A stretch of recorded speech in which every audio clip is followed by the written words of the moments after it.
Okay, I'll share you the screen.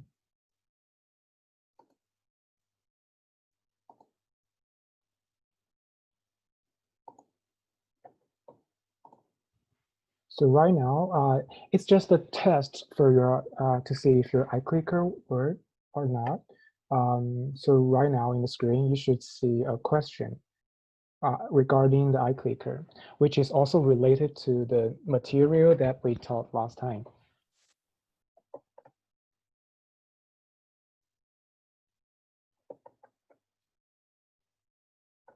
So sorry.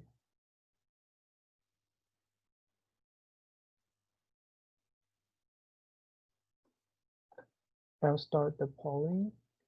And now you should see the question pop up in your app or in your website, whatever method you are using.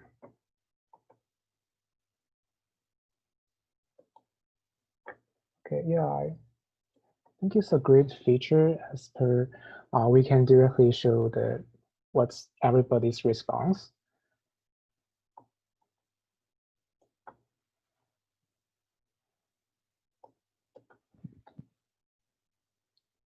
Can everyone see the results? Someone should see. Why?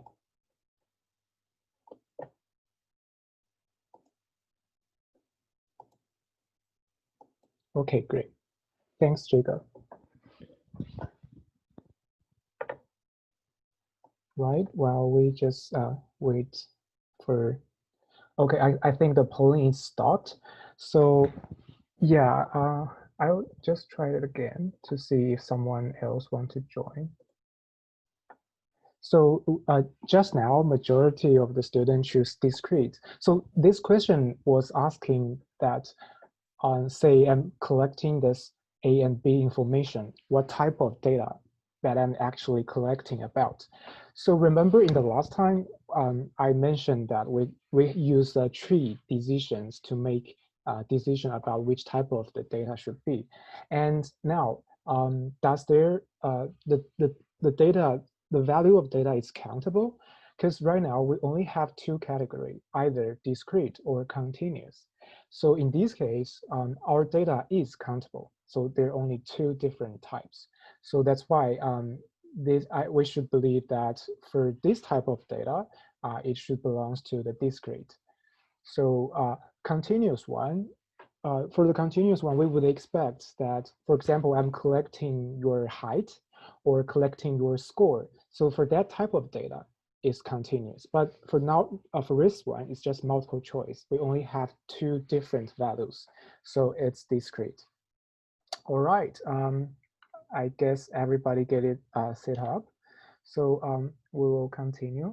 So first, I would to emphasize that for today's lecture, we're going to only focus on the continuous data, which means we believe that our data itself shouldn't be orderable.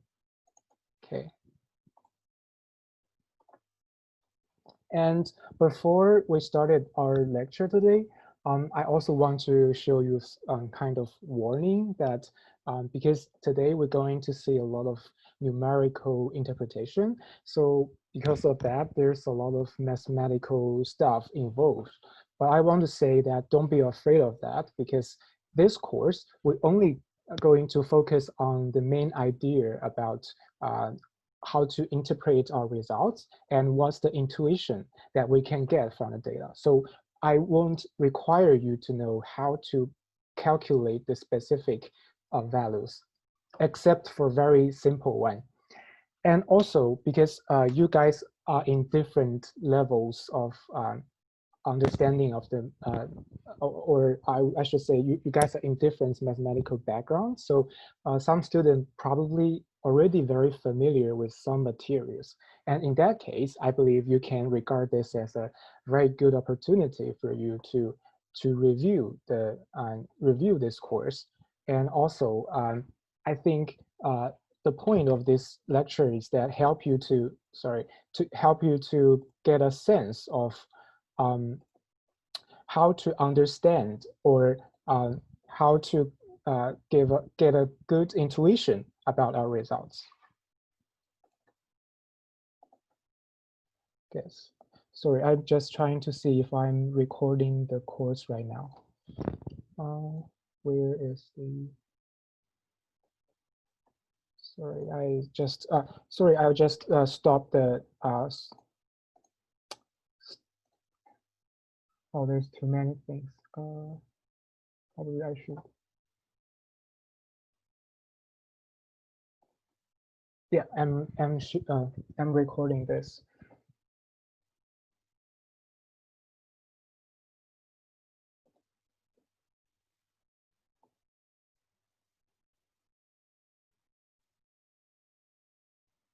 Okay, sorry. Let's continue.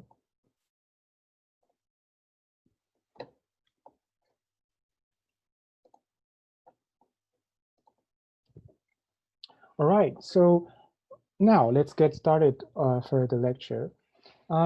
Today, I would like to start this lecture with a very cute animal. So this is actually not my cat, it's my friend's cat. And his name is Cheeto, and he is 2 years old, and he was adopted in Toronto.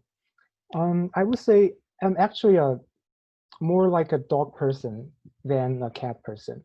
But I have to admit, this cat is really dog acting. Probably the most dog acting cat I have ever seen, because probably because of the experience that this cat was wander around in the city. So it requires my friends to walk him almost every day. And if she didn't, this cat will cry and make some very sad noise. So that's a very interesting story. So for example, he could be in the woods, and he also climbed the trees, and he also tried the elevators. And we also walked the cat alongside the alongside the lake. And another interesting thing is that my friend herself is also have some kind of zoology background. And so every time when she trying to walk the cat, she will record the distance of the walking of that day. Probably use the Apple Watch or iPhone to make that record. And in this slide, I borrow those data from her diary. And right now you can see that we have two different data, and one is recorded in March and another one is recorded in August. So as we know, data themselves can tell us a lot of things. So for example, we can see that at the beginning of the March, we have a really large values on the distance, which is measured by kilometers. And however, after the mid-March, because of the COVID-19, and my friend was really freaked out, so she didn't walk the cat as much as she did before. So after that date, the walking distance is pretty much very tiny. It wasn't zero, but it's just like 100 meters like that. Probably she just walked the cat around the whole way. And another thing is that in August, we can see that because for the August, things getting better, and people starting to hang around outside. And we also walked the Cheeto outside. And we can see that for this month, the data is not as much as at the beginning of the March, but it's actually larger than the end of March. So as you see, the raw data itself, sorry, I see someone write a lot of message.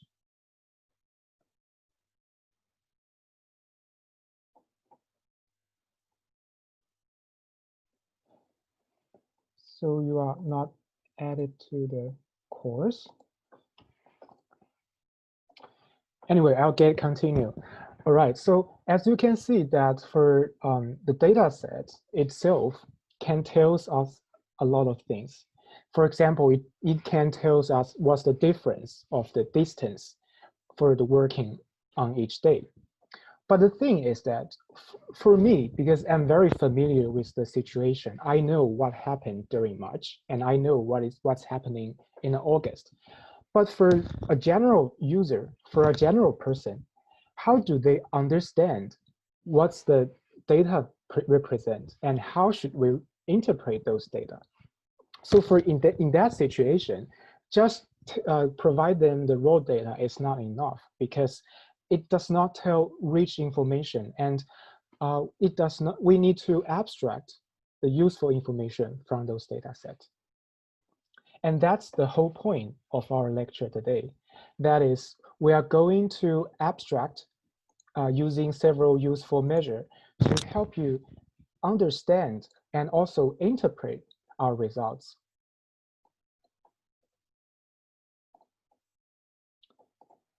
So the first measure that comes to our mind is probably the center of the data. So what do I mean by center? So first of all, if we look at those data as a dots in a real data line, which means if the dot is on the left-hand side, means the dot is quite small. And if it is on the right-hand side, then we would expect the data should be, the value should be large.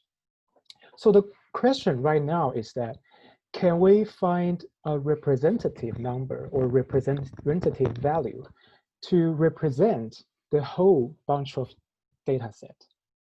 So can we pick some value around here? Well, you can, but the thing is that this value is close to this point, so it's fair to this point. But this value is really far away from the point that's over there.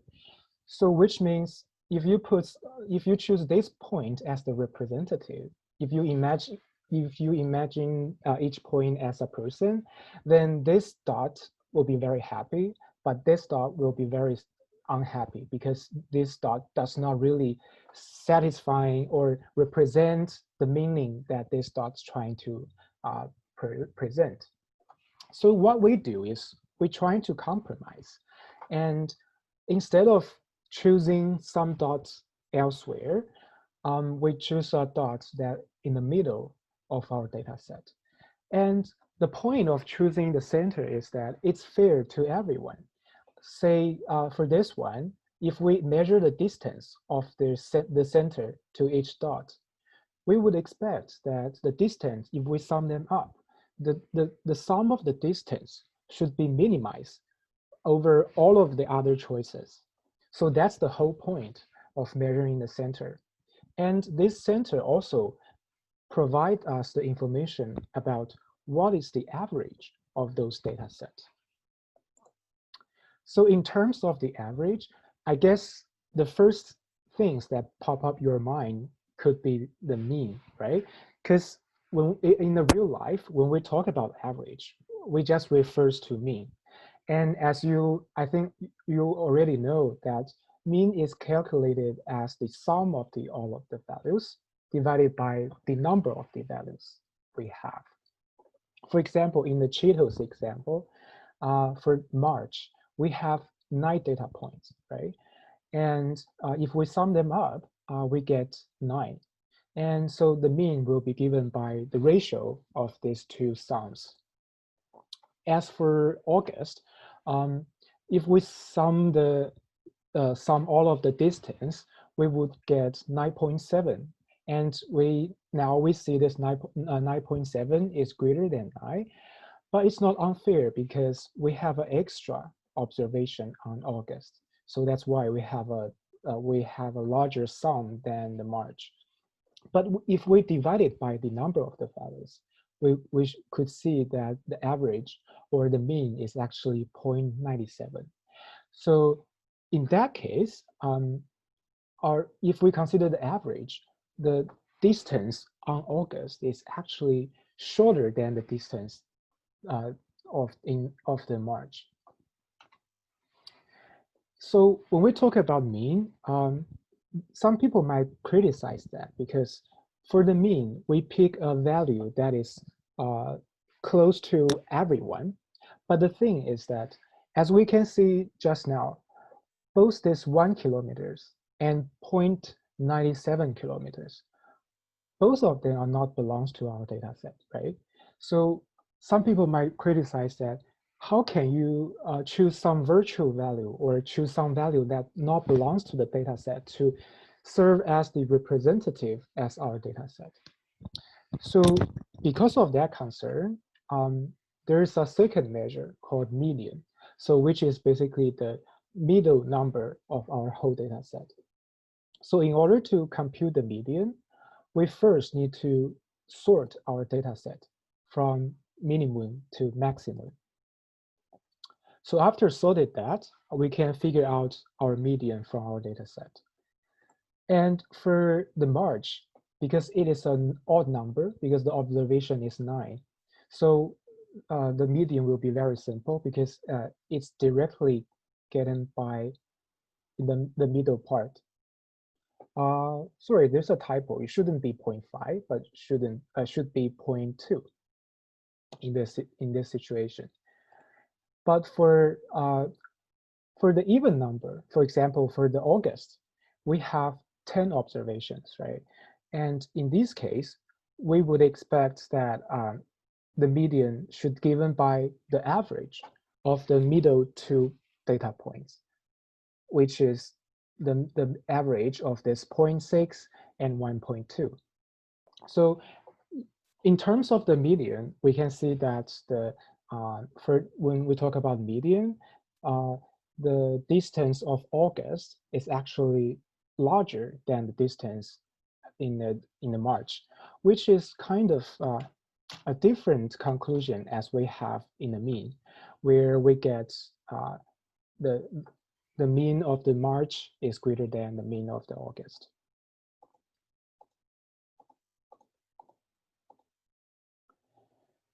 And also, besides the mean and the median, there's another type of the center measurement, which is the mode. So the mode is borrowed from the idea that we are trying to do the voting. So for example, in the parliament, everyone will say a word or say a number. And finally, the center will be defined by the numbers which get the majority vote. So the idea is pretty much applied here. So mode is defined as the numbers that appears the most in our data set. For example, in March, we see that 0.2 that appears like 3 times. So in this case, for March, our mode will be 0.2. And for August, as you can see that there is a tie in the evaluation of the mode because both 0.6 and 1.2 have 2 votes. So in this case, we just say that for August dataset, we have 2 modes given by 0.6 as well as 1.2. So we admit that there's a possibility that we end up with multiple modes. And also in some extreme situation, our modes cannot even exist. For example, if every number is different, and in that case, we don't have the mode because every number only have 1 vote.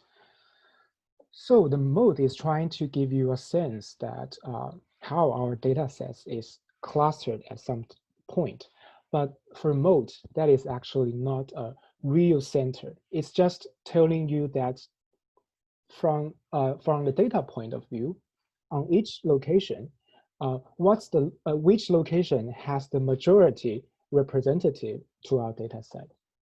So that's a little bit different from our definition in the mean as well as the median.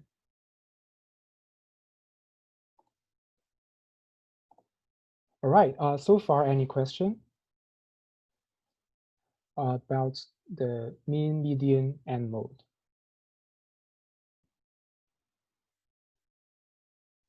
All right, if there's no other question,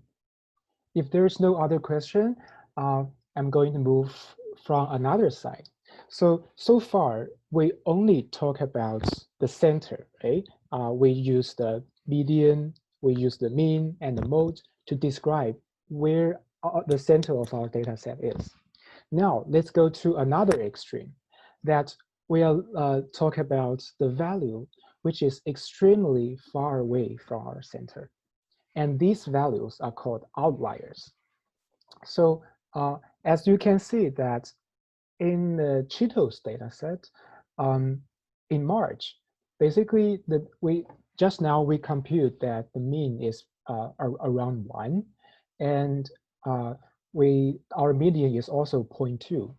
So both of these values are very small.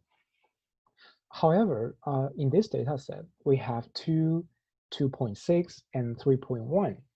So these 3 data points are really, really far away from our data set, or far away from our center. So in that case, we could believe that these 3 data points should be outliers, and we need to be really careful about the outliers.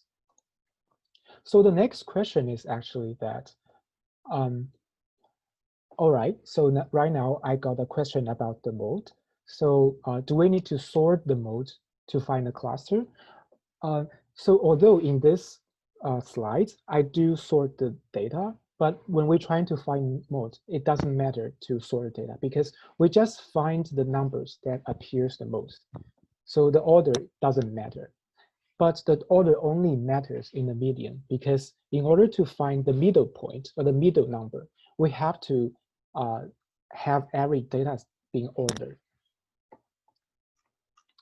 All right, now let's get back to the outliers. So just now we have seen that in the Cheetos example, we do have 3 data points, which is far away from our center. The next question is, should we worry about those outliers?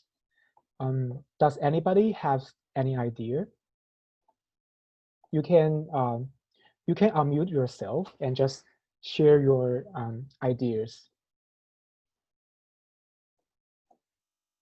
Like, should we worry about the outliers when we get in a data set?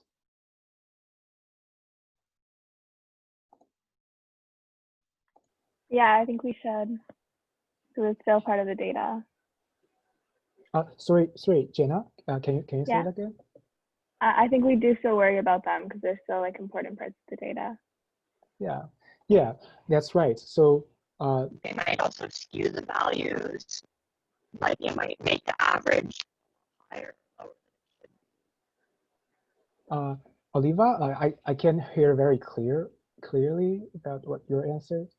Can you say that? Yes, yes, we should be worried about it Mm-hmm. because it might be erroneous data.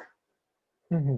So it's very important to check it out to make sure there was no error in collection. Right. That's actually what I'm trying to talk about right now. So do we worry about the outliers? It's actually, we need to depends on the situation we are in right now. So we need to be careful, like what cause our outliers. Like in the Cheetos example, right? We have outliers at 2, 2.6, and 3.1. And after the investigation, we know that this outlier is just coming from the pre-COVID-19 situation, because before the COVID-19, everything is normal. So my friend just walking the cat very frequently and in a very long way. But so in this case, we know that there's a reason behind the outliers. So we don't really want to remove those outliers. So we could say it's out of the variability of the situation because of the COVID-19. So in this case, we just keep it there. But for some cases, we do have to remove the outliers. For example, I have experience working in a hospital where we're collecting the data of the patients about their height. And there's a one time that I noticed there's a person has height of 3 meters. So apparently for that situation, the 3 meters is really not possible, right? So in this case, we just believe this data point is an outlier because of the error or the technology we measure the the height or some like typo or something like that. So in that case, we do have to remove that data set. So for the outlier, it really depends on our objective and like, is there any reasoning behind the outliers? If it is, then we just keep it there. And if we know that it's out of error, then we should remove it. Okay, now it's iClicker time. So right now, I'm trying to use this example to show you what's the impact of the outliers. So the question is that, remember in our Cheetos data set, we have 3 outliers, which is far away from our center. And the question is, if we remove the last one, which is the 3.1, what's the influence of this after removing these values to the 3 measures we have? So we are talking about the mean, median, and mode. So I'll start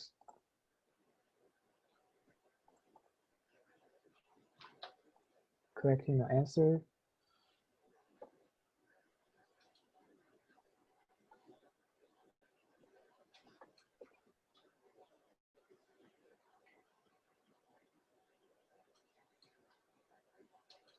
Let's see what's everybody's.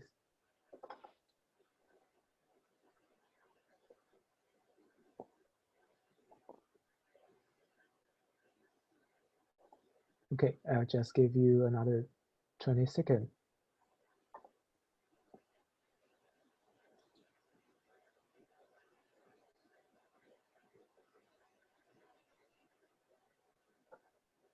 So remember what's our definition of each value. The mean is just taking the average. The median is looking at the middle value, and the mode is looking at the value that has appeared the most. All right, we get a majority of A and some B. Okay, let's look at so now let's look at the results specifically. So before change, we know that the mean for the March data set is 1 kilometers, and the median is 0.2, and the mode is also 0.2. But after doing the changes, we see that the mean, the sum, first of all, when we calculate the mean, we are doing the average of the sum itself. So we can see that for this formula, the numerator is changed because we remove this 3.1 value. And because it is outlier, which means it usually is very large or very small. So it do has a large impact on our measurement of sum. And also the denominator is also changed because we removed one object from our data set. And in some cases, they won't change. Yeah, that's true. Like Yunxuan mentioned, like for mean sometimes, but that's a very extreme situation. You have to make sure that you have to remove 2 outliers from each side of your center. And those 2 outliers are exactly the same distance to your center. And in that case, that will not influence. But for the most of the case, we just believe that remove the outliers will largely influence the mean. But for the median, in our case, we can see that it does not influence the median in this data. But you do need to aware that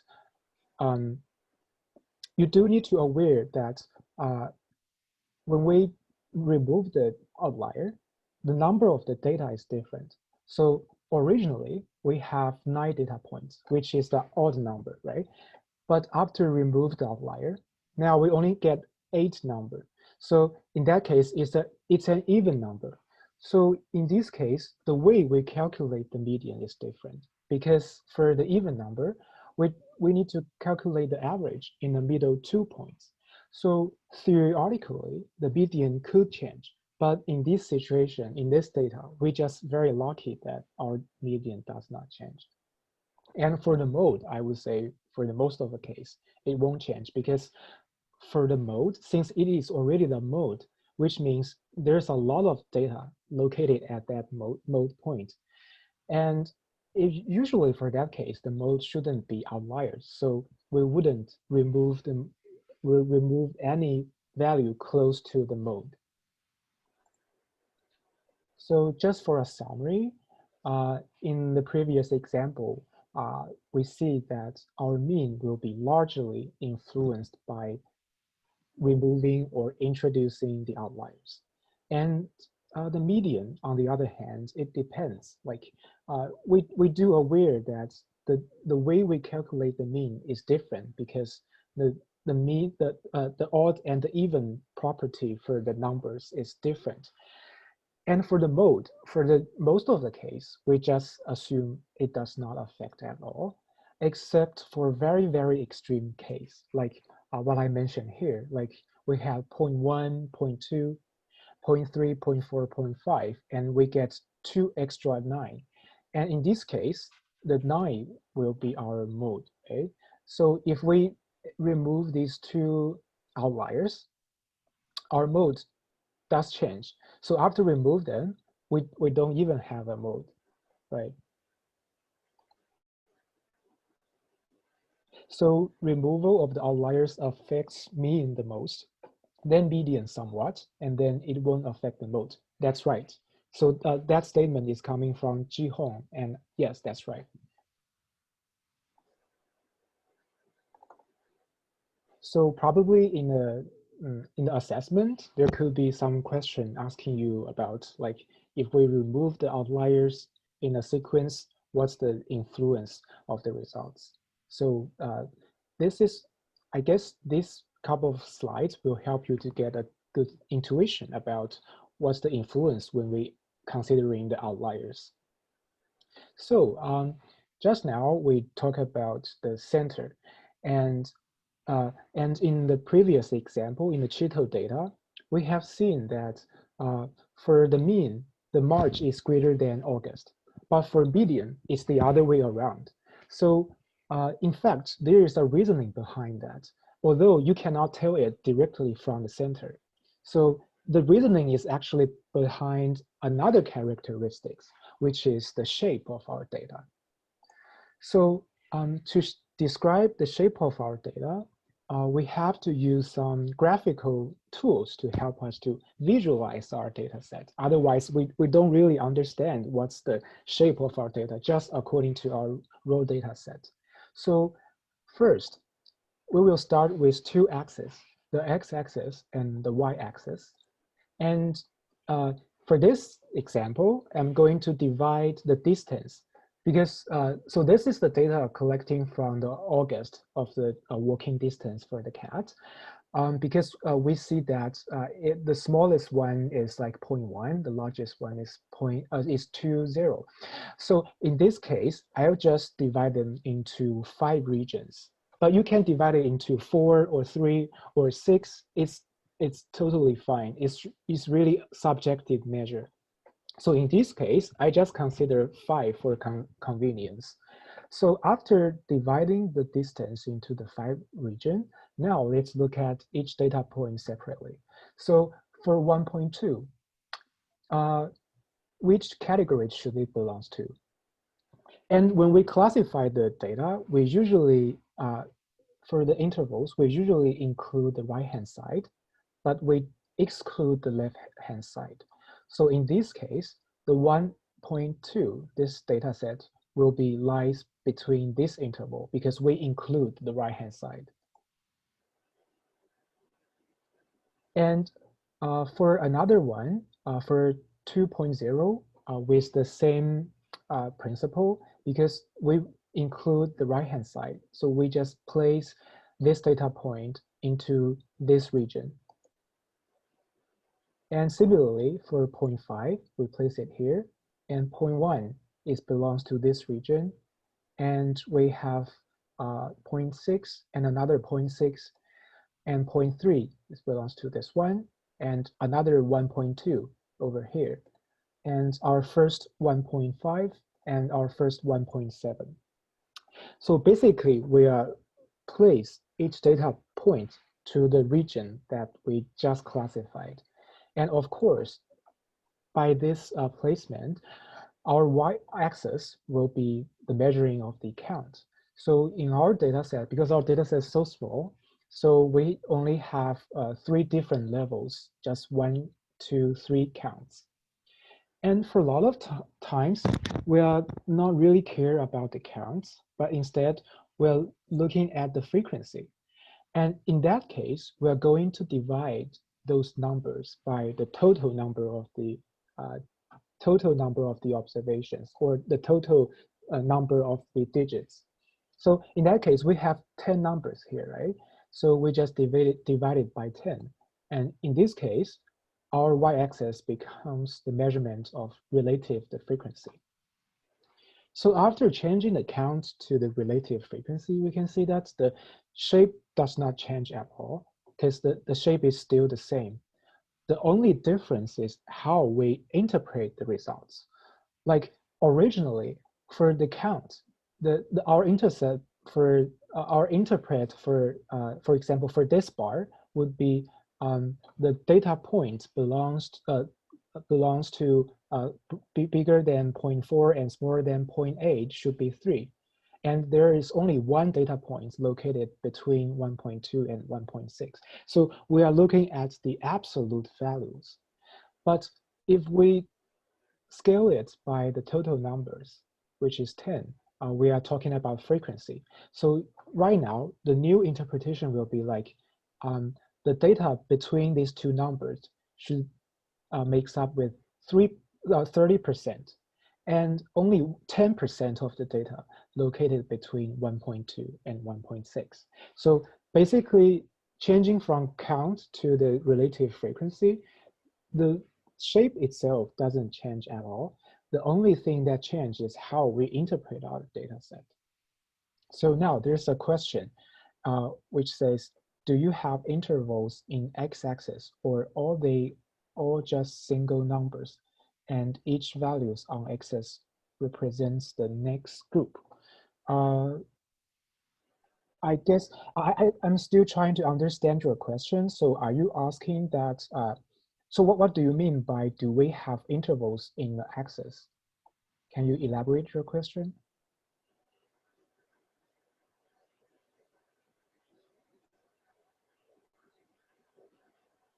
So right now, I put this point, they just single value. So for example, this point is the cut point, which is 0.4, and this is a cut point, 0.8.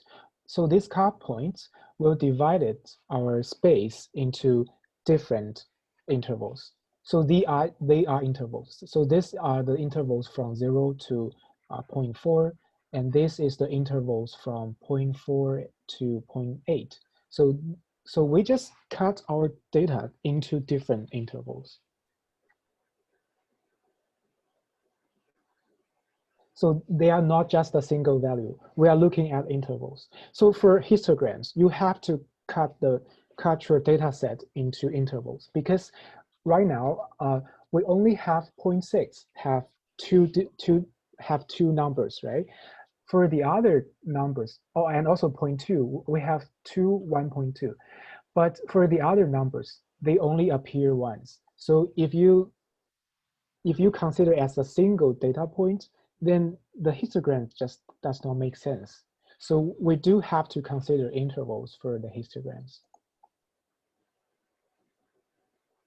So there's another, so do we can take any intervals? Yes, you can take any intervals. You can do, say, like, you can do only 2 intervals, for example, from 0 to 1 and 1 to 2. So you only get 2 intervals in this case. But of course, if you only have 2 intervals, the histogram, it just contains less information, because you just ignore, you kind of make it, you kind of make simplify your plots, and you will lose a lot of information.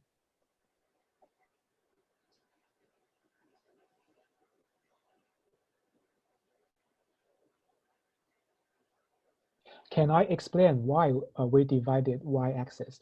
Right. So we divided our y-axis. So when we talk about count, so the measurement of count is very straightforward. It's basically we just count how many data points that located into each data point, or sorry, located in each intervals, right? So right now, how many data points do we have? We have 10 data points. So we are trying to scale our y-axis. So basically, if we divided these counts by 10, which means so this 3 number will no longer represent 3, but it will represent 3 divided by 10, which is 0.3, right? And that is basically the 30% of our data set. So we divided by 10 is that we have 10 data points in our data set. If we have 12 data points, then we should divide it by 12.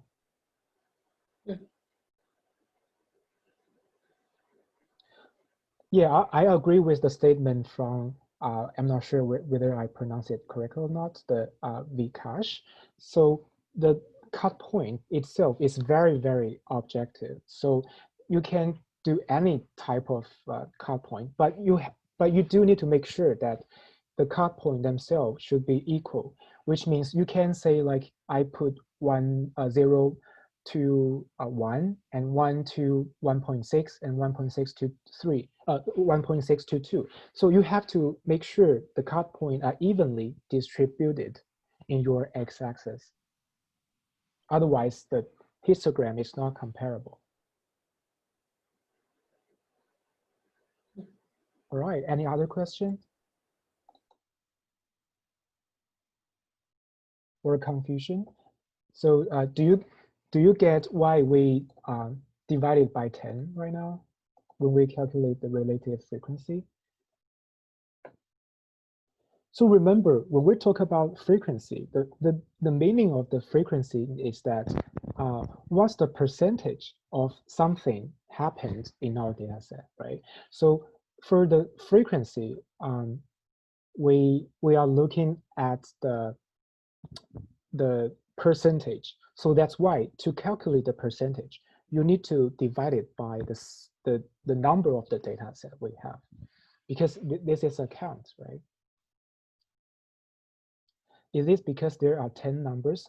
Exactly, because in this data set, we have 10 numbers, so we divide it by 10. If we have 100 numbers, then we need to divide it by 100. So that's how we make it informative, like in a sense that it represents the percentage of the number of or the percentage of the data belongs to the interval, rather than the number of the data belongs to the interval. Does it have to be evenly distributed? Yes, those cut points need to be evenly distributed. Otherwise, it does not make sense.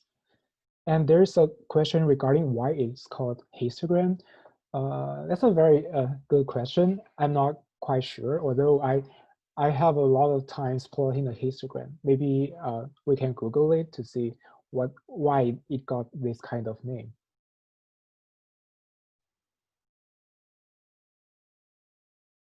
All right, I guess there's no other question. So now let's get back to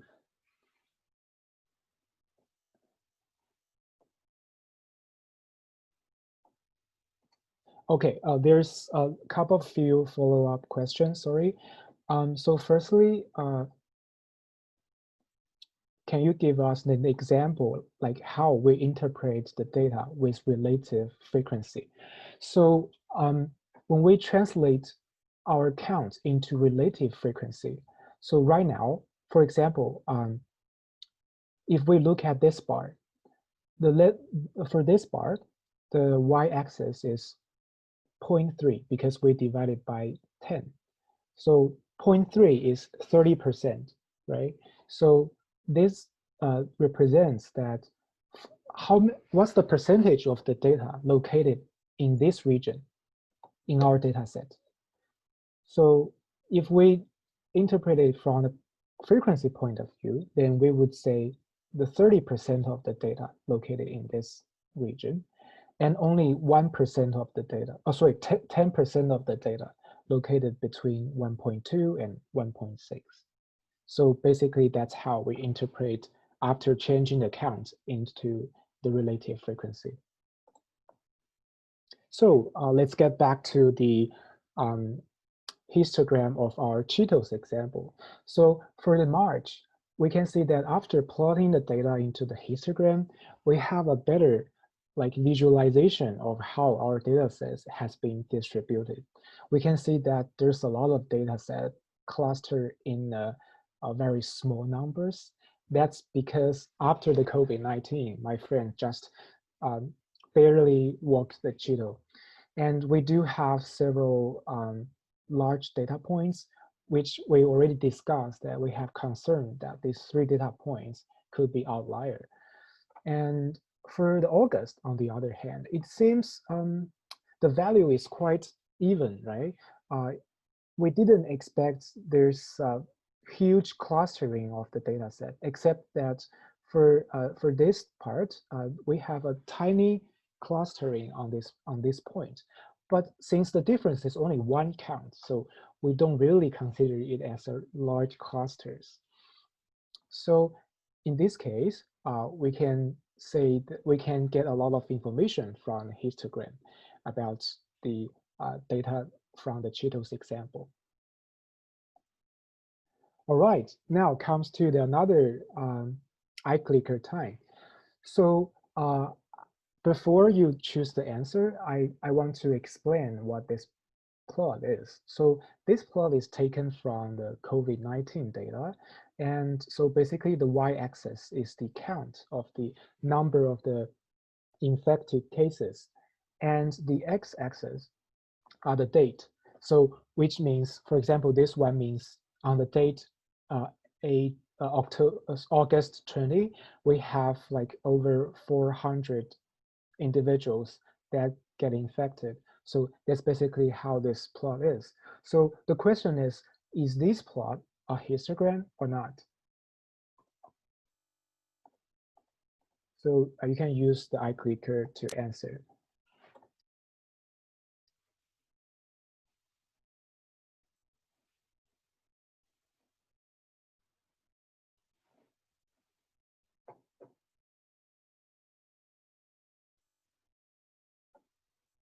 Okay, we have 60 responses. Oh, we have very diverse, we have a really big disagreement on this point. We have E.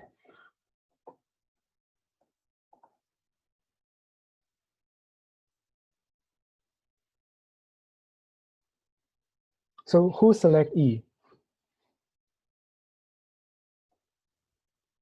Because you are right.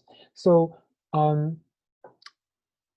in this case, we need to be very cautious because if we use our original definition, you probably think this is not a histogram because our x-axis is not the data we're looking at, right? Because when we talk about COVID-19 data, we usually have, say, for example, 400 infected cases on certain date. So in that case, this is not a histogram, but we need to compare with the histogram definitions. So in our definition of the histogram, in our original definition, our y-axis are the counts, right? And our x-axis are the values of our data set. So let's look back to this. So is our y-axis the count? Yes, it is the count. What about the x-axis? Is it the values? So that really depends on what your data set is. So from from my original explanation, if our data set is we have 400 people get infected on day, say, September 1st, then this is not a histogram.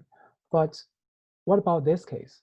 Our data set is we have case 1, and we have a reported date, which is on August 23rd, and case 2 is on the September 4th.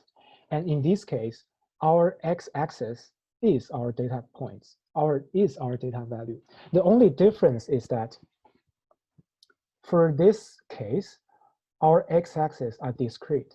So I'm probably going a little bit beyond, but because for most of today's discussion, we are both based on the continuous definition. But for this case, it is the histogram, because if we consider this as discrete data, it is the histogram, because our x-axis could be the date and y-axis could be the count. So that's why in this case, it is the histogram.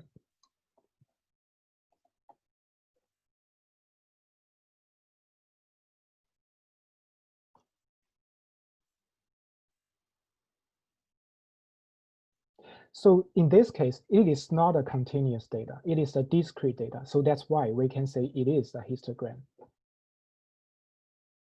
But for continuous data, it should be like our original definition, right? For continuous data, we have to work our x-axis into several intervals. But for the discrete, because it is already characterized, so we don't need to do the cut point things. That's the only difference. So for example, for this case, we can put it into this bar because it belongs to this category. So discrete is just more specific. Yeah, that's correct, because we don't need to do the interval stuff. It is already categorized like that. Does it matter what data set goes on the x-axis and y-axis? So x-axis are always our data values. So for example, in the Cheetos example, the x-axis should be the walking distance, because that's the one we are measuring. And for the case numbers, so the x-axis, if this is a histogram, which means our data should be the date we are measuring. So it really depends on, the x-axis is entirely depends on what data we are measuring. So the histogram is basically the plot of our count versus our data value. So we start with our value, and we just trying to figure out how those data points are distributed in different values.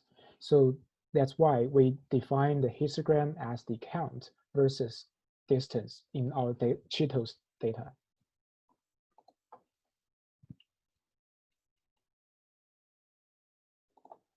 So is distance discrete? Distance is not discrete, right? Because you could take any value in any intervals. So it's not discrete for distance. So that's why for the continuous variable, we have to do the cut point first, and to cut the entire region into several subregions.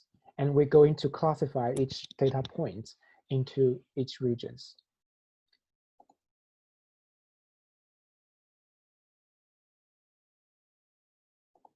That's right. So there's a statement from Wine that, so the data, if the data is continuous, this is not a histogram, right? Because if it is continuous, our x-axis is not continuous. This x-axis is not like the number of the infected cases, say something like that. So in that case, this is not a histogram. But because we are talking about discrete case, in this case, it satisfies our definition, because our definition is that our x-axis should be our value of our data set. And for some kind of data format, we can make it in this way, such that our value is the date. So in that case, it is the data. It is the histogram.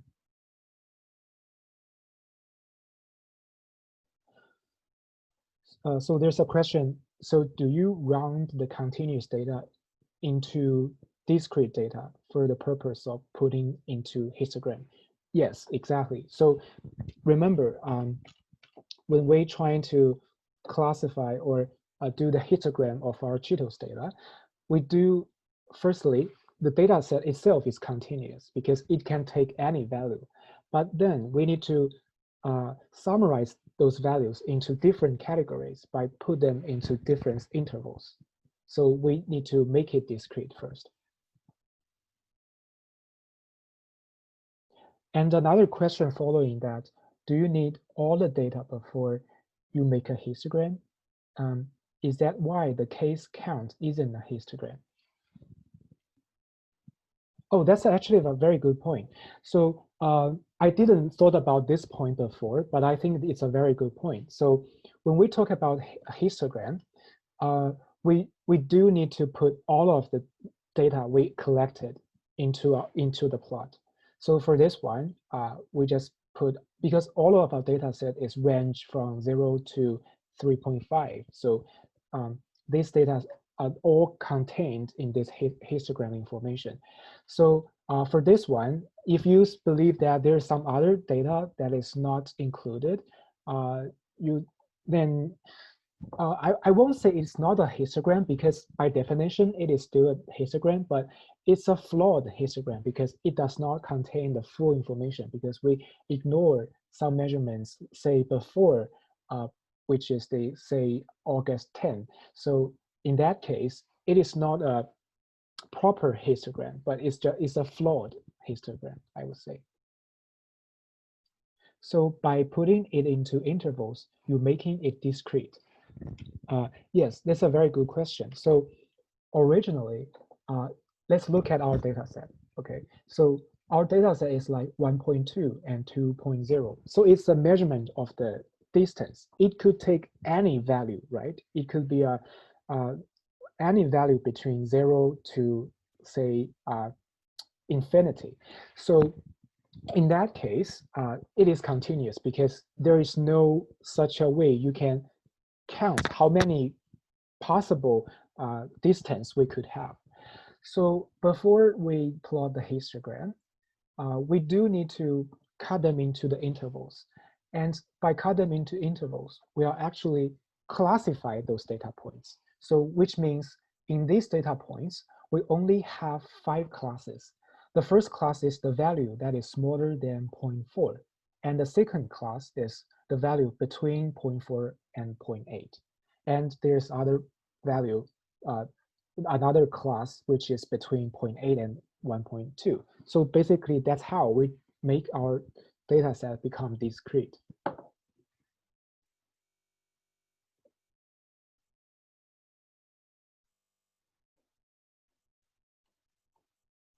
So, so in what case this plot is not a histogram? So, for example, when our data set is like, for example, on some day, for example, on September 1st, we have 20 infected cases. And in this case, what is our value? Our value is the number of infected cases. But here, the x-axis is the date. It is not the number of the infected case. So that's why in this case, it is not a histogram, because that's not what we are measuring.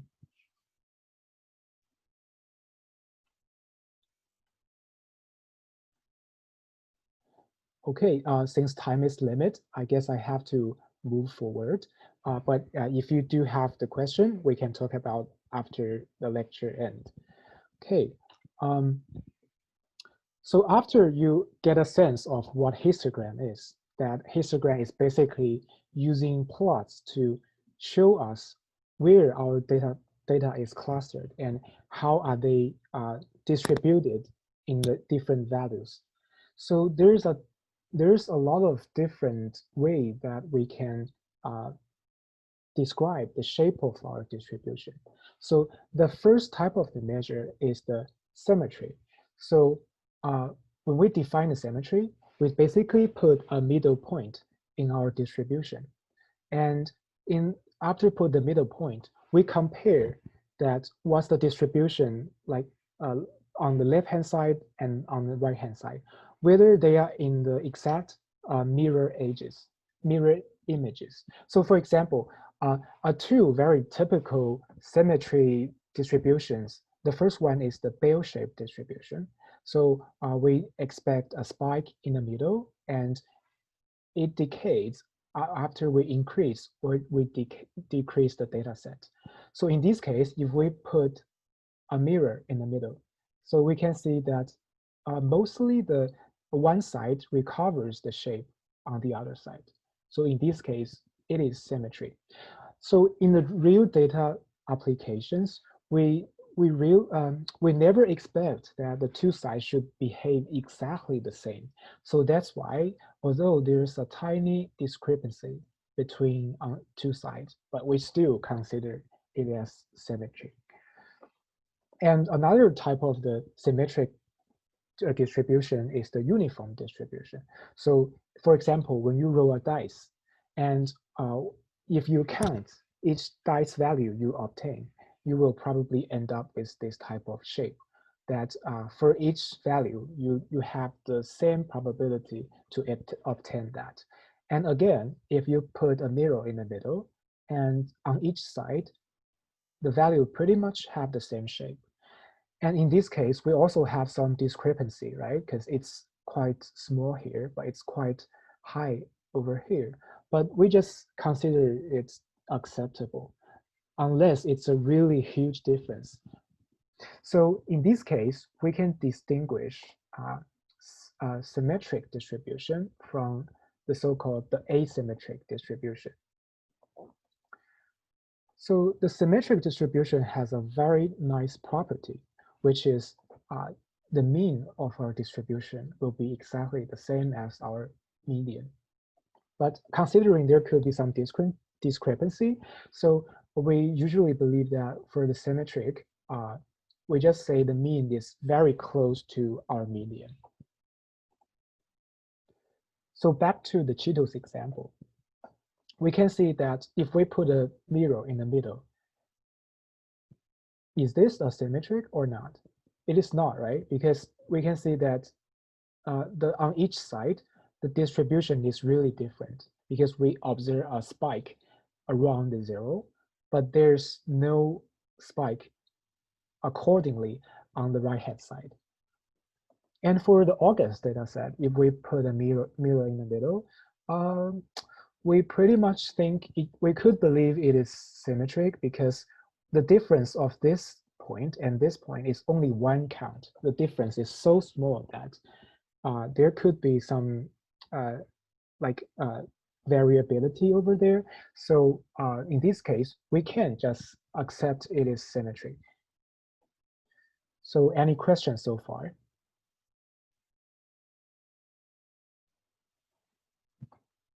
About the symmetric?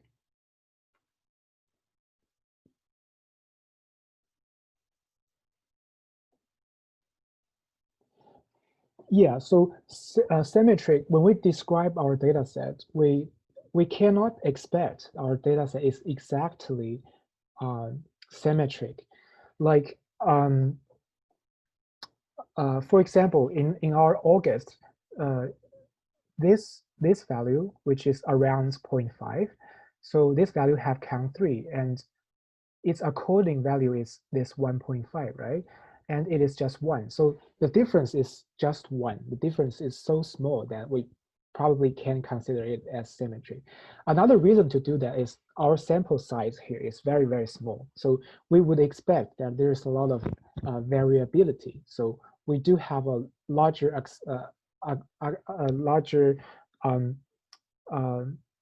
acceptance about this symmetric.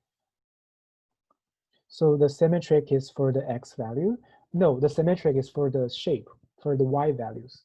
So when we talk about symmetric, we look at our y-axis, right? So for example, for this bell-shaped, we look at whether the y value of this point is the same as the y value of the corresponding point on this side. So when we talk about symmetric, we are looking at the y value.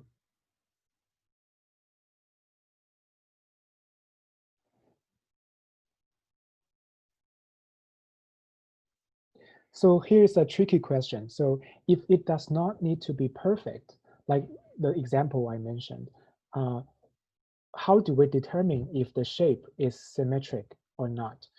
So that's a very good question, because in practice, it's really hard to really decisively say this is symmetric or not. But first of all, it really depends on the sample size we have.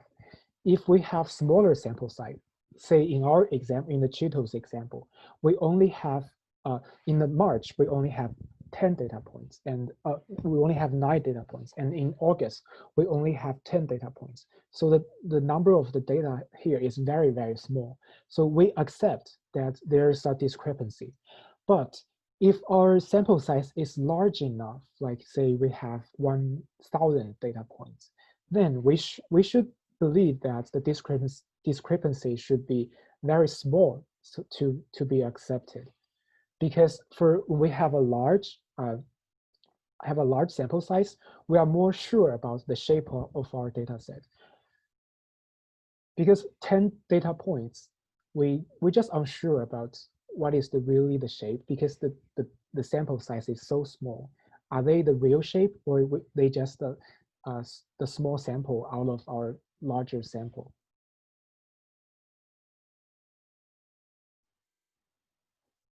So the second one is technically symmetric. Yeah, that's what I believe. But if you look at it in a very stringent criteria, we do have discrepancy here. But like I said, I think this is acceptable because our data points, the number of the data is very small. So I think this discrepancy is acceptable.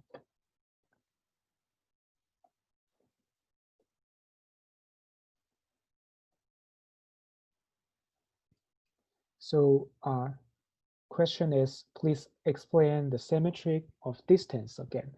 All right, so remember in our data set, we clustered our data set into different intervals. And we just start with the middle point, which is roughly 1.7. And in this middle point, we can cut our original data into 2 half region, right? And then when we talk about symmetry, we're talking about the shape are symmetric or not. So we are comparing the shape from the left-hand side to the right-hand side. So in this case, the March one is definitely not symmetric. Like this is obviously not, because we do observe a cluster, and we didn't observe a cluster on the right-hand side accordingly. But for the August, it is not obvious, because the discrepancy is so small that we actually not quite sure about it is symmetric or not. So what we need to do is to include more data set we have, so that we are more sure about, is it just by chance, or is just shape is just like that. The middle point being the median or the mean.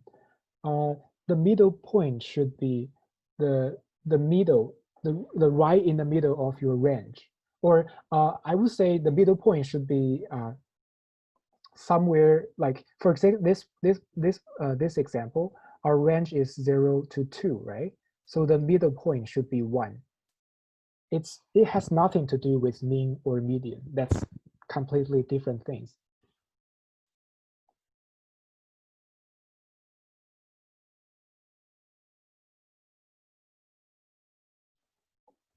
All right, so after defining the symmetric and asymmetric property, and now we have some sense about what is symmetry of our distribution.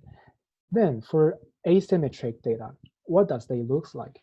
So there is actually another measure to help us to measure how our data set is not asymmetric. So we call this measure as the skewness. So it is basically the degree of which one tail of a distribution is spread further than the other. So for example, from the symmetric one, if we move our center to the left, we will get some shape like this, right? And if you put a mirror in the middle, apparently it's not symmetric, because the left-hand side is not recovered on the right-hand side. And we call this right skew because the right tail is much longer than its left tail. And accordingly, if we move this to the right, we get the left skew because the left tail is longer than the right tail. So the skewness implies a very good or very informative information about what's the relationship between the median and the mean. So when the right skew, we would expect the mean should be greater than our median. However, for the left skew, we would expect it's on the other hand, so which is the mean should be smaller than median. So I guess you probably get confused, like there's a right, there's a left. How should I like memorize what's the, how do we define the skewness? So what I believe is that what you need to memorize is just you need to memorize that you need to take a look at the tail. So you need to find on which side the tail is longer. So for example, this side, right tail is longer, then we will say it's right skewed. And also to determine what's the relationship of the median and the mean, we also look at the tail. So if the right tail is longer, then the mean is larger. Otherwise, if left tail is longer, then we believe that mean is smaller than median. So the mean is also go or align with the tail. Any questions so far regarding the skewness?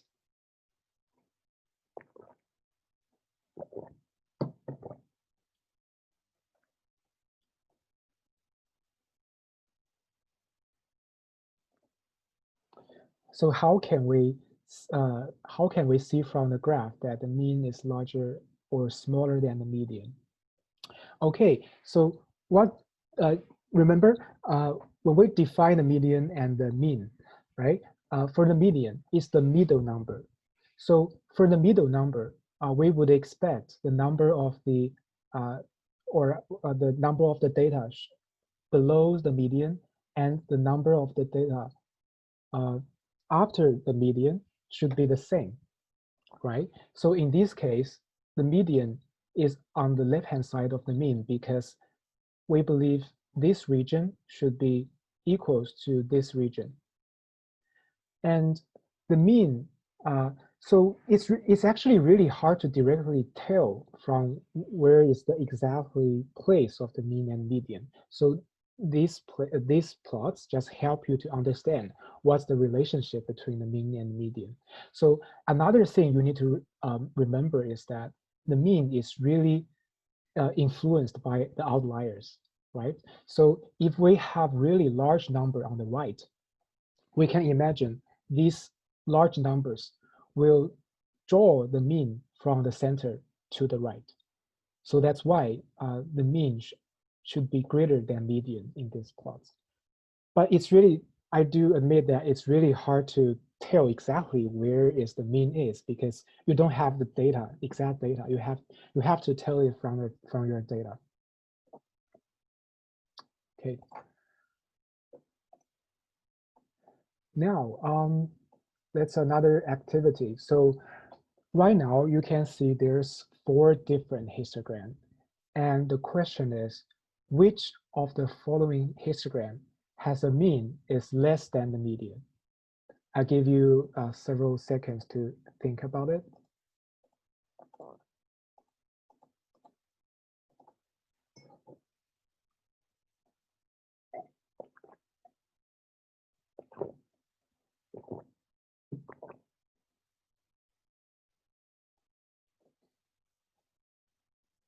So remember, when we decide what's the relationship of the mean and median, what do we look at?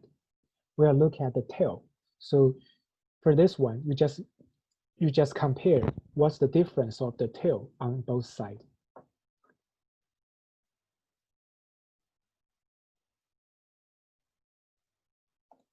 Probably just another 10 seconds.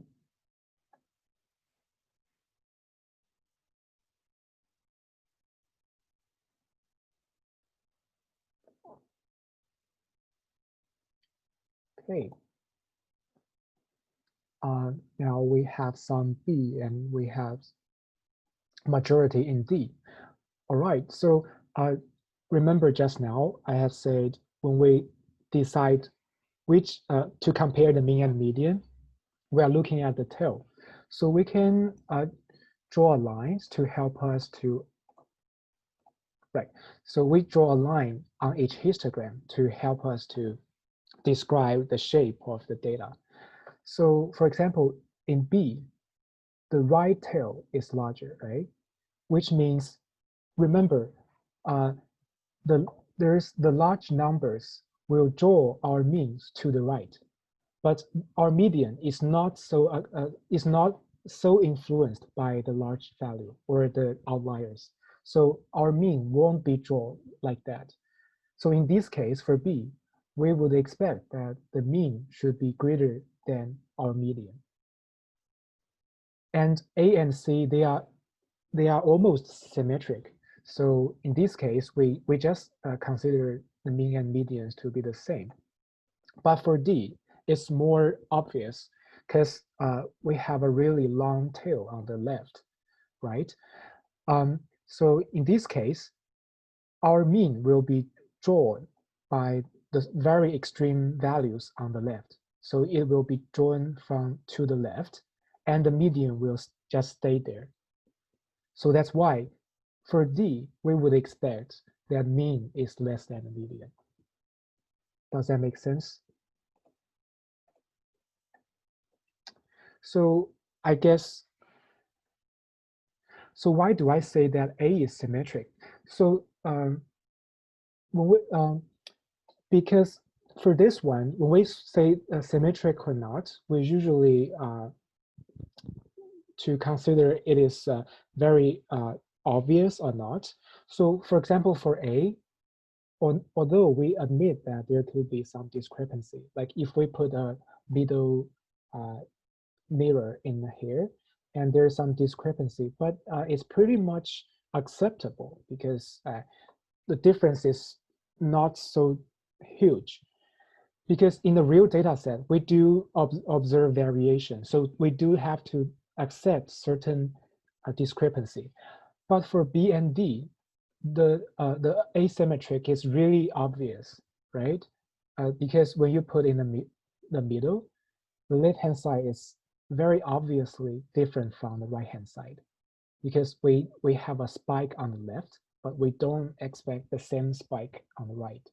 And also for D is the same. If we put a middle here, and we don't even observe any data that is smaller than that middle.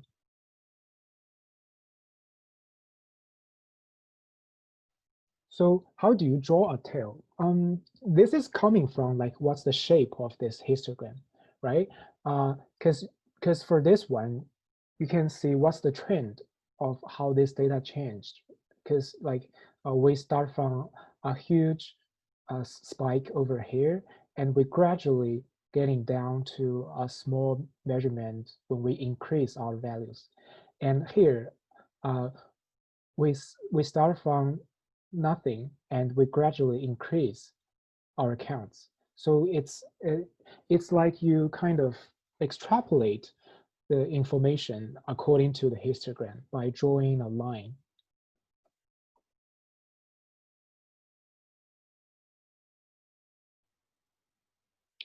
So there's a question about if we see a bunch of small numbers in a set, it could be left skewed. I'm not quite get your question, or so what do you referring to about like small numbers in a set?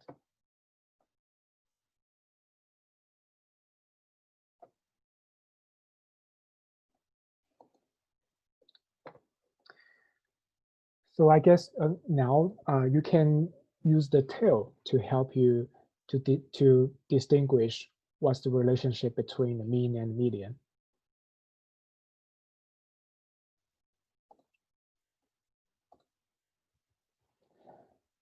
So so far, we're just looking at kind of the bell-shaped data set.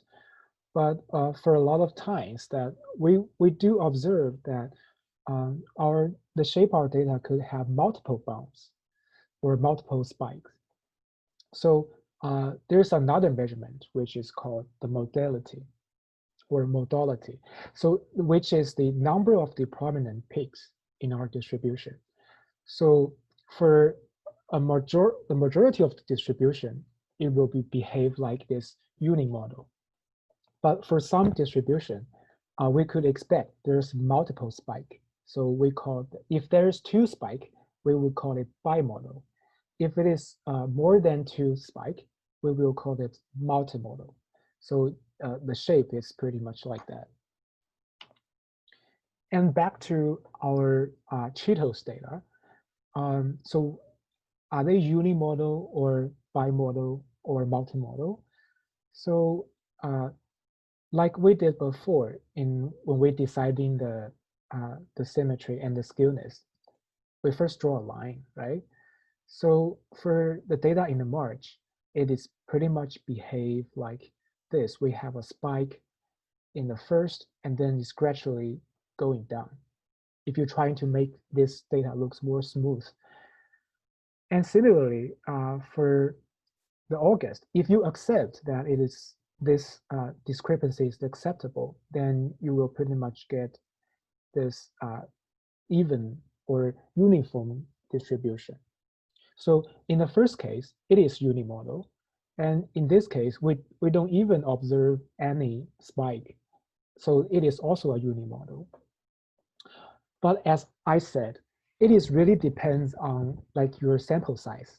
If you get more sample size, then you will be more confident about the conclusion you draw. So right now we only have a small data set, right? So we can only say that we are partially determined that the modality of this is unimodal because we only have a limited number of the sample size.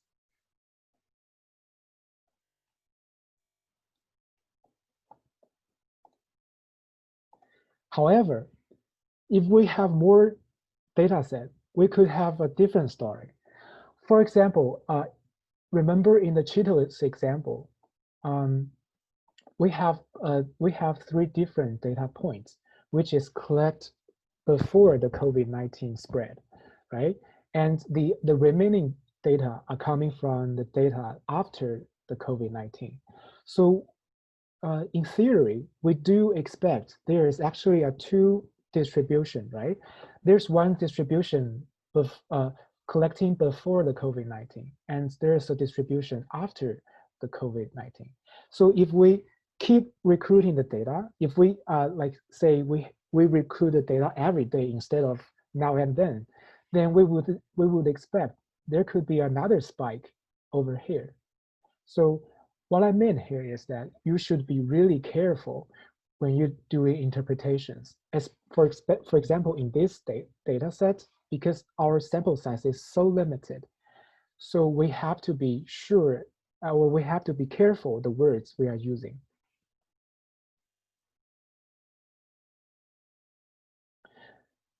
So there's another question regarding how would you decide the modality when a graph is very uniform. So for uniform, we just consider it as you can consider it as a convention. We just consider the uniform distribution as unimodal.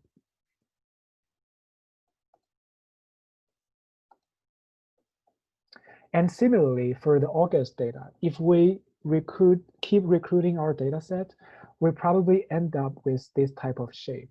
So in this case, we are probably in a bimodal because we have a spike here and there's a possibly spike over there. So we need to be really cautious when we do the interpretations. So any question about modality?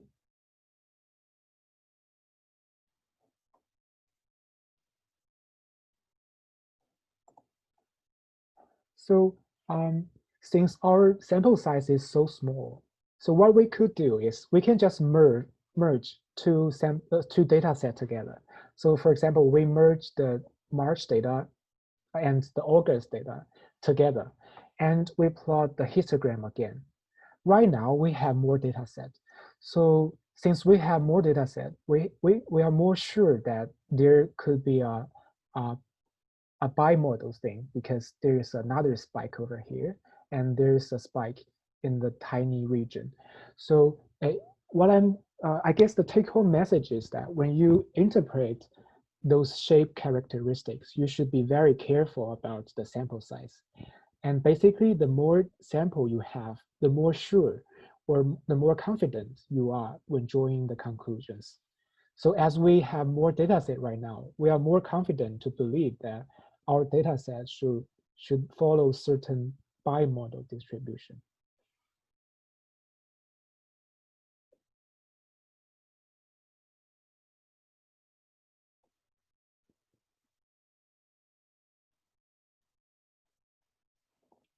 Any question?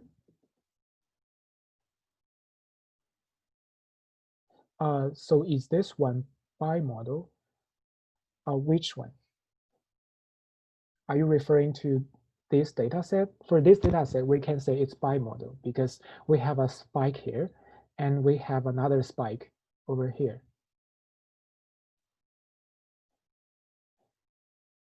And the uniform one, we just, by convention, we just consider it as unimodal. Because you can think that everyone is on the spike, right? So in that case, it is it is unimodal.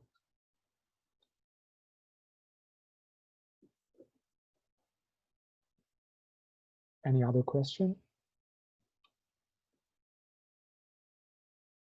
Yes, after combining the data set, we are more confident that this is bimodal because first of all, we have more data set. And second of all, the shape is more obvious. We have a significant spike over here.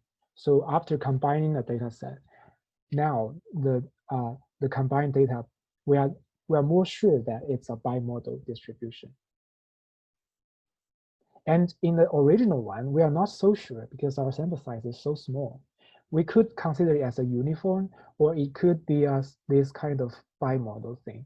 So it's really unsure.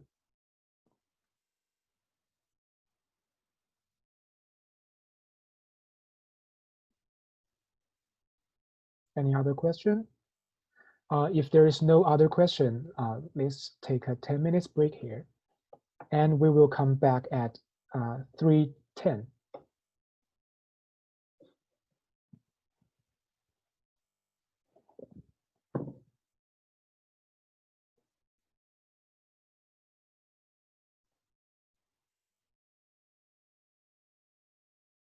So there's a question about, on the test, could that previous one be seen as bimodal and unimodal?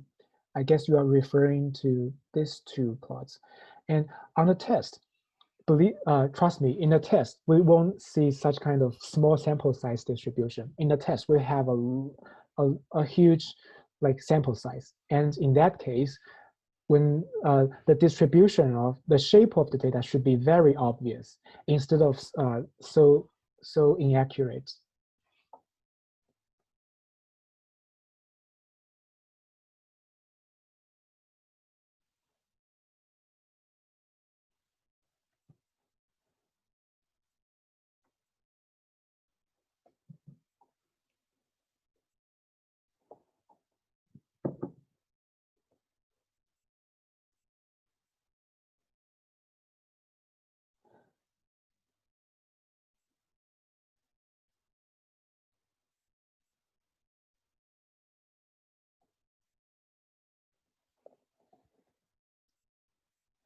So some students are still confused about bimodal and unimodal.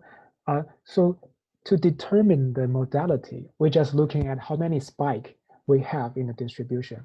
If we only have one spike, then it's unimodal. Like many distributions, we only have one spike. But if we have two, like two bumps, like here, then we would believe it's a bimodal. And if it is more than two, then we regard it as multimodal.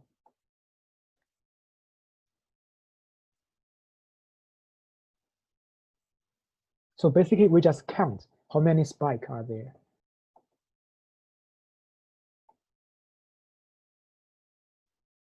Can I show an example that is not histogram?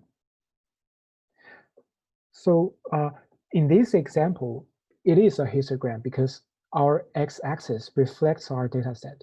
But if we rearrange our data set into another way, say like on August 23rd, we have say 100 cases. In that case, our value is what? Our value is the number of the cases, right? And in this case, this is not a histogram because x-axis is not the number of the value, the number of the cases. It's not our value we are measuring. And in this case, it's not a histogram.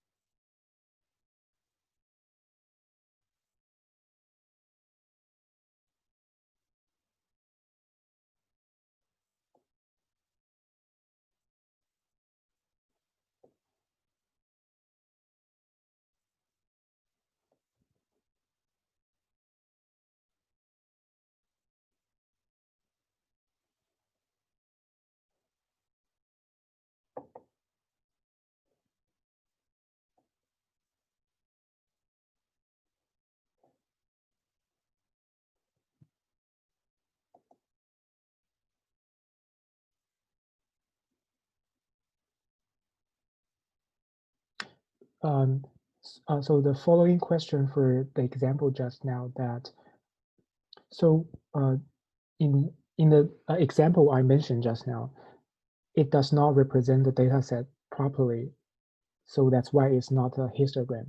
That's correct, because that's a different data set. It's not this data set, right? For that data set, we have the number of the cases, and apparently the x-axis is not the number of the infected cases, right? And in that case, this does not reflect our data set, so it's not a histogram for that. So in that case, this is just a time series data, right? It's just giving you like what's the distribution of each, like what's the distribution of number of cases on each date. But for this type of data set, it is a histogram.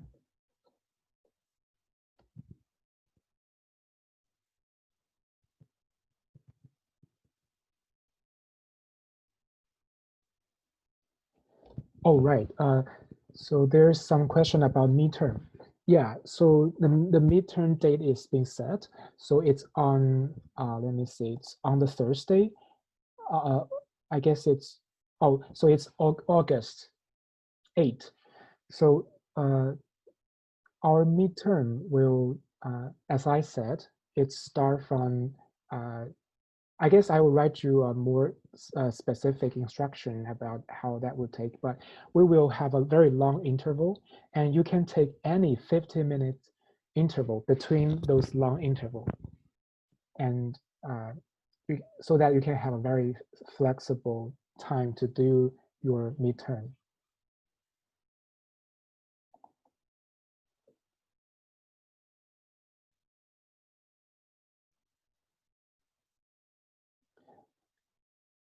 So the question is, I saw a message about proctor track for stat 2 level. And if I am stat 1 level, should I still follow the proctor track? Yes. So that instruction is for both class.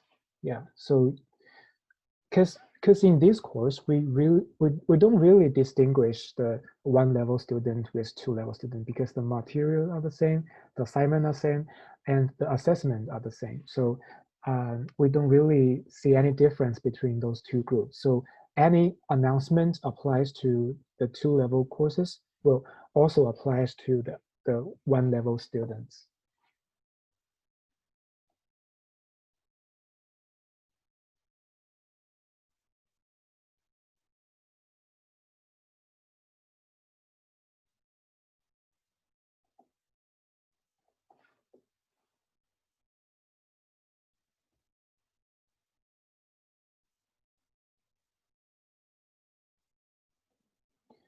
So I guess the following question is about the onboarding test, I think. So for the onboarding test, it is not a real test. It's just a rehearsal to help you to get more familiar with the testing environment. So it won't be graded, but I hope you still can do it as soon as possible, because just in case that you don't want to have some problem right before the midterm. So that is just for you to rehearsal your configuration of your computer and get more familiar with how the proctor track will follow us.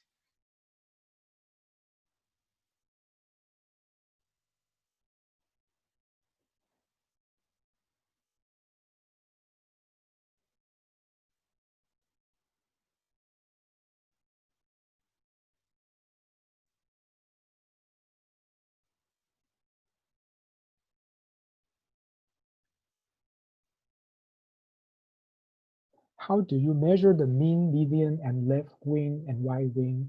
Why is that needed? And why are we doing this?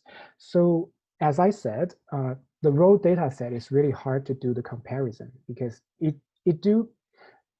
does contain a lot of information, but you cannot directly do comparison just using the raw data. That's why we do the mean, we do median, so that we can easily compare, for example, the March and the August. So so how do we measure the mean and median? We have to measure it by the data set itself. So I guess in the example in the shape where we use the skewness to decide which one of mean and median is larger. So that one is just to help you understand the intuition of what's the relationship of the mean and median. And you cannot use that to calculate or to measure your mean and median. That's just help you to say, like, give you a distribution. Just tell me the mean and median, which one will be good. So it can only answer question like this, but if I give you a distribution, you cannot tell like what is the mean of the distribution, because you have to calculate it from the data set.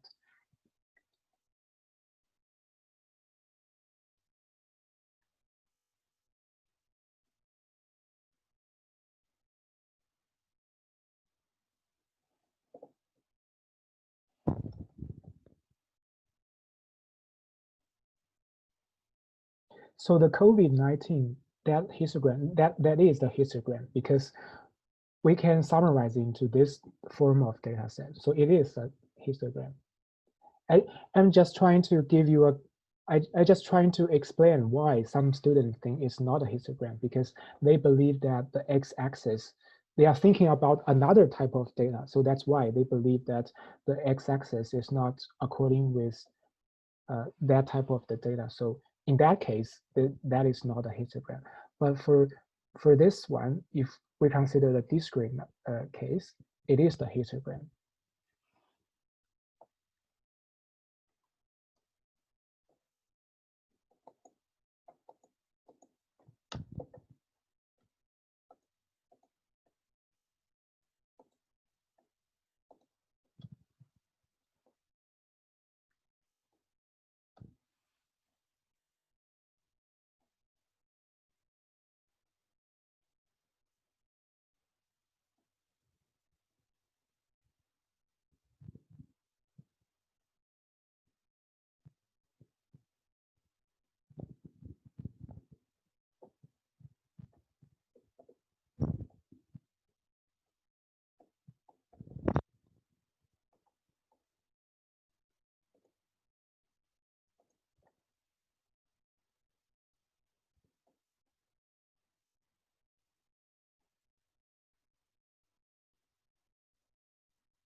All right, so let's get back to the class.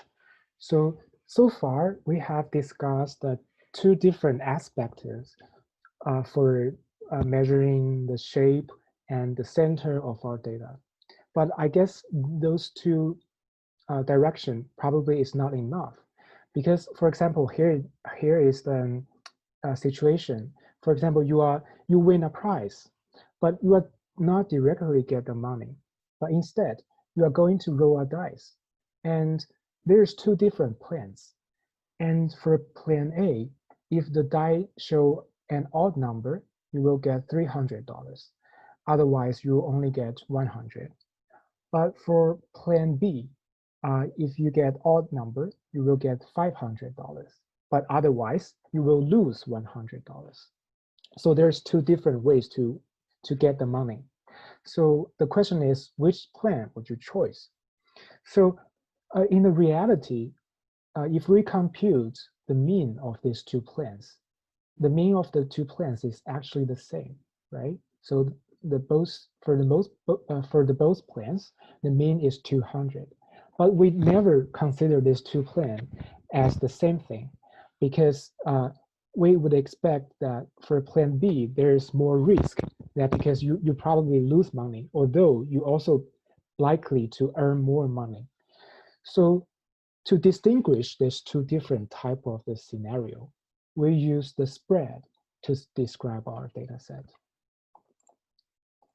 So when we describe the spread, the first measure will be the range, which is defined as the difference between the maximum and the minimum. So for the March data set, the difference will be 3.1 minus 0.1. So in this case, for the March data set, we have a really large range. But for the August data set, the range is smaller because although the minimum is the same, but the maximum is only 2. So the range is only 1.9 in these cases. So in terms of the histogram, the range is basically telling you, like, in general, how does our data set could spread. So for example, the March, we spread from 0 to 3.5, and in August, we spread from 0 to 2.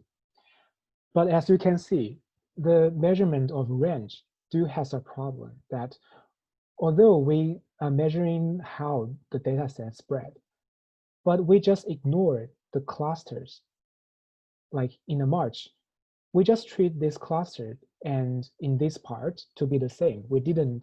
I consider this clustered over here. So the range probably is a simplified version of the measurement of the spread.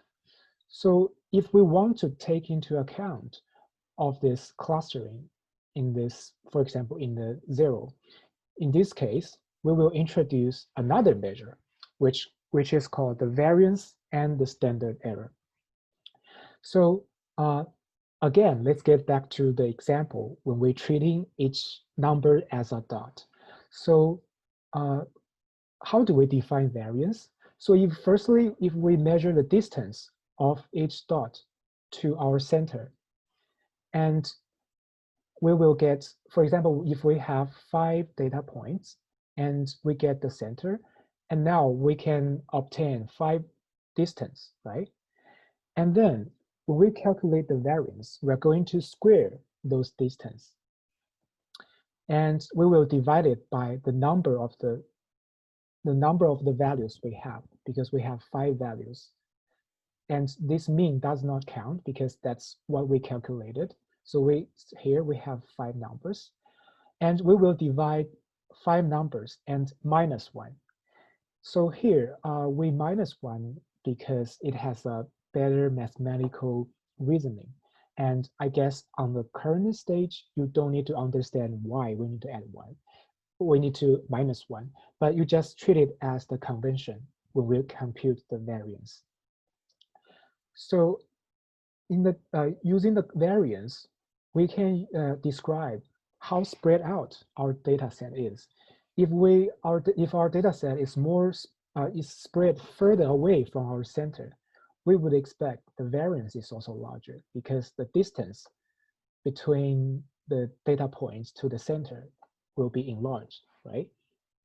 But here's another problem for variance, that we take the square for each distance, so which will exponentially enlarge our values of our data.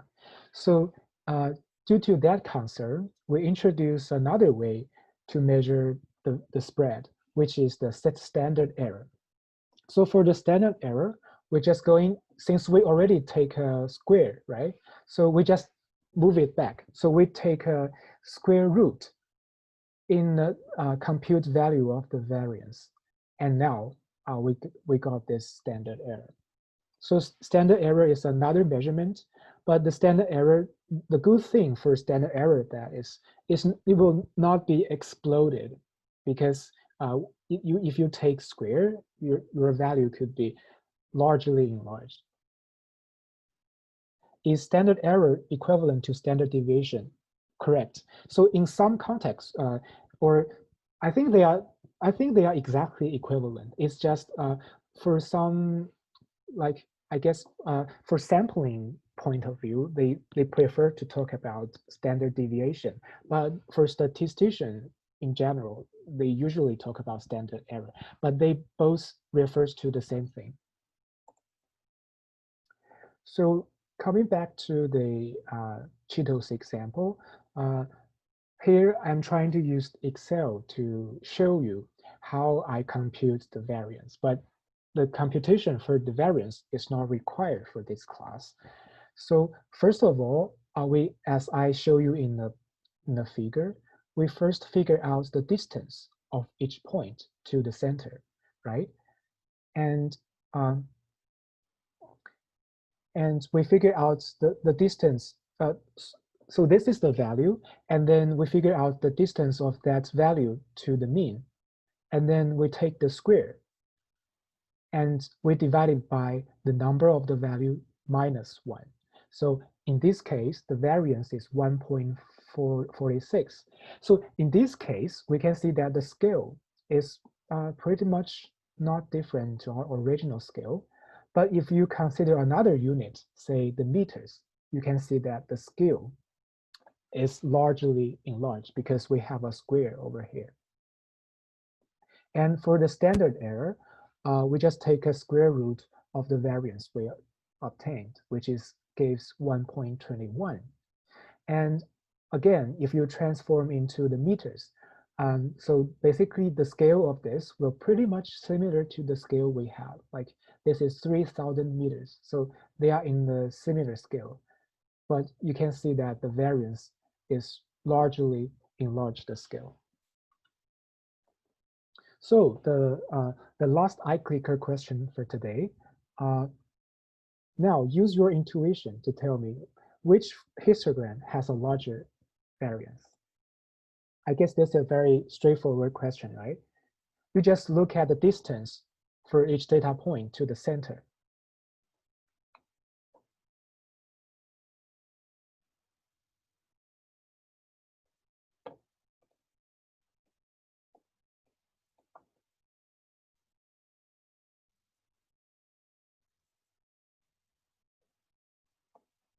Yeah, I think you guys did a very good job.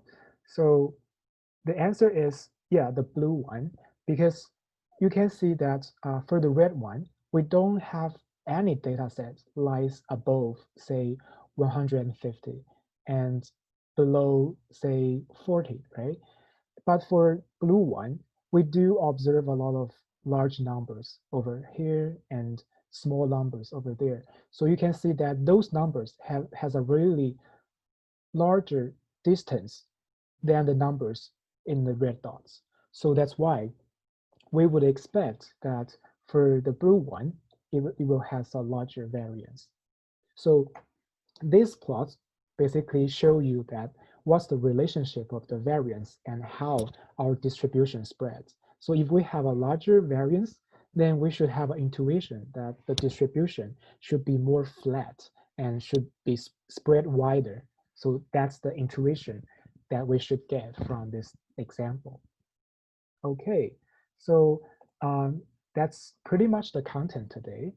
And I guess that today I'm trying to show you that we do able to tell story from the data set, but we cannot just tell it from our raw data. Instead, we need to summarize them into different measures. And I want to emphasize it again. For the discussion today, it is based on the continuous data. So can we do the mean for categorical data like red, blue, yellow? You cannot compute mean, right? Because it's not meaningful at all. So for all of the discussion today, they are for the continuous data. And we talk about the 3N measure, the mean, median, mode for the center. And we talk about the symmetry, skewness, and the modality for the shape. And finally, we talk about the range, the variance, and the standard error for the spread characteristics. Okay, so finally, I just want to remind you that the assignment 1 is on the O right now, and assignment 1 is basically doing pretty much doing what I'm doing today. So you are going to choose from 2 data sets, and you are going to follow the instruction in the PDF file to do the mean, median, and mode, and also draw the histogram using Excel according to the instruction. And I guess I need to spend time to talk about onboarding test, just in case you didn't hear it during the break. So the onboarding test will not be graded. So it's just for rehearsal purpose, and it's just to help you to make sure that you are comfortable with the exam process. And if you encounter any problems, you need to contact with the help desk, which is located into the email that I gave you. And also I want to remind you that there's an independent video coming along with today's lecture, which is about the five number summary of the data point.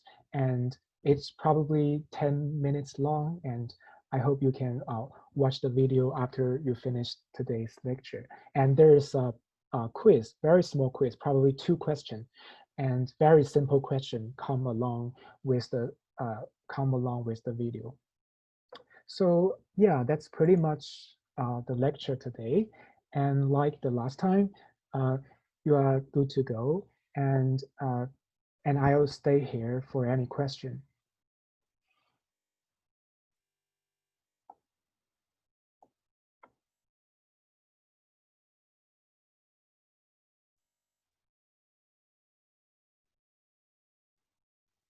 So so there's a question about the binomial and bimodal. I think you mean bimodal and multimodal thing.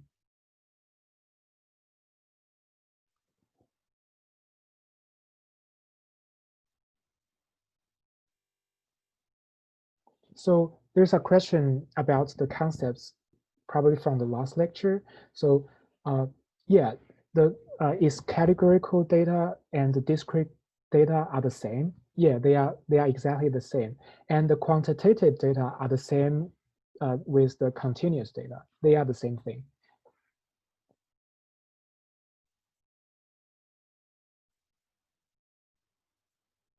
I don't think the assignment is due this week. It should be due on the next Monday, right? On October 5th.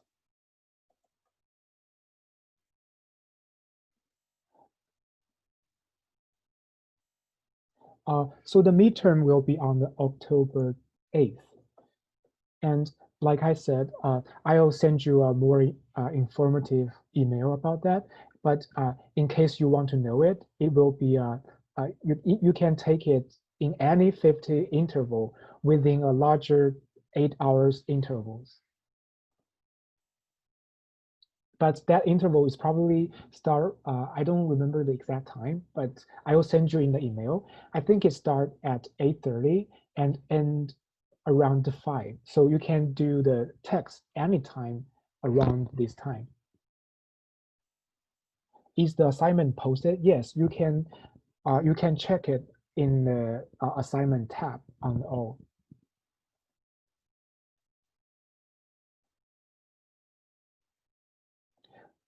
Right, qualitative data is the same as categorical data, but usually nowadays we not really talk about qualitative data because that is really confusing to the terminology in the quality analysis. So that's why nowadays in statistics, we hardly use the quality data. So that's why I didn't mention that in the class. But for quality data, it is the same as the discrete data, and also is the same as the categorical data. These three concepts are completely equivalent.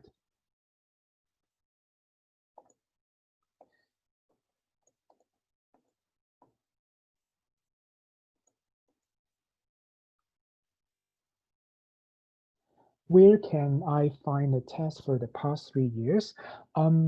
I won't post the test for the past years, but I do believe it is very helpful to do the practice question, because the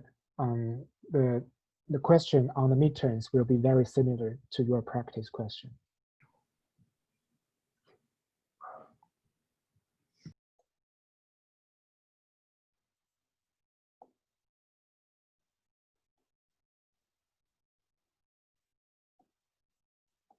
So there's a question about the last lecture, I guess. So ordinal and nominal data was continuous. No, ordinal data and nominal data are discrete and categorical. It shouldn't be continuous. But ratio and interval are quantitative and continuous.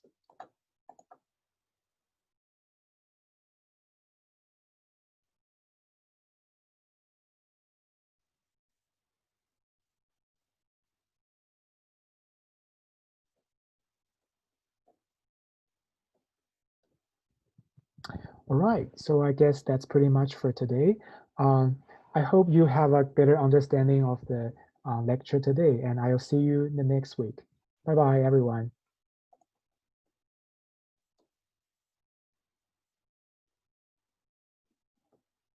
I'll explain question 14 and question 17. So question 17 is posted on the forum. How about you post that question on the forum so that I guess every student can see the question, and I will do the explanation on the forum. Is that okay? Okay, great. Okay, I'll see you guys next week. Bye-bye.